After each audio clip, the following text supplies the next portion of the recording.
Ci sono enormi problemi legati sicuramente alla perdita di lavoro delle persone che in questi anni è stata notevole.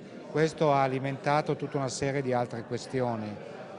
C'è un grosso problema di consumo di droga altissimo in questa città, spesso sottovalutato e considerato come microspaccio. In realtà qui abbiamo delle centrali mafiose che stanno operando in questo momento. La droga e la crisi, ecco le piaghe di Padova. Le associazioni, il sociale hanno voluto incontrare oggi la politica a Palazzo Moroni e porre ai candidati delle domande. Come favorire la partecipazione, che cosa fare degli spazi abbandonati e lasciati al degrado, dove reperire le risorse.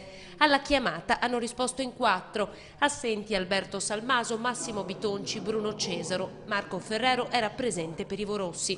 Dai finanziamenti europei definiti da Andrea Colasio la risorsa all'operazione trasparenza invocata da Altavilla del Movimento 5 Stelle. Bisogna cambiare la macchina comunale, non può più essere un sistema burocratico piramidale ottocentesco, ma una struttura che lavora per staff e su obiettivi definiti. Le risorse del sociale si trovano, ci sono i soldi.